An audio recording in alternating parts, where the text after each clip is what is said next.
मुख्यमंत्री बळीराजा शेत पाणंद रस्ता योजनेअंतर्गत रस्ते करण्यासंदर्भात कबनूर ग्रामपंचायत कार्यालयामध्ये महसूल विभाग व ग्रामपंचायत यांच्या मार्गदर्शनाखाली शेतकरी व पदाधिकारी यांची बैठक संपन्न झाली। शेतकऱ्यांना आवश्यक असणारे पाणंद रस्ते करण्यासाठी योजना राबवली जाते। जुने काही पाणंद रस्ते बंद आहेत किंवा नवीन आवश्यक आहेत अशा रस्त्यांची विनातक्रार मागणी आल्यास त्याचा प्रस्ताव शासनाला पाठवला जाणार आहे। मुख्यमंत्री बळीराजा पाणंद रस्ता योजनेतून रस्ते केले जातील। मागणीनुसार हे रस्ते कमीत कमी 10 फूट ते 33 फुटापर्यंत केले जाणार आहेत।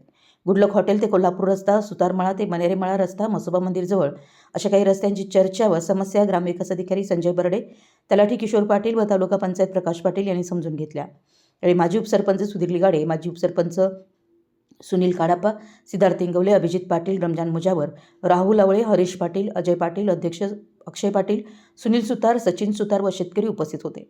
रस्त्यासंदर्भात शेतकऱ्यांच्या अडचणी असतील तर त्या समजून घेऊन बैठक घेऊन विना तक्रार मागणी आलेले रस्त्यांचे प्रस्ताव पाठवले जातील असं ग्रामविकास अधिकारी संजय बर्डे व तलाठी किशोर पाटील यांनी सांगितलं। मराठी न्यूजसाठी कबनूरहून चंदुलाल फकीर।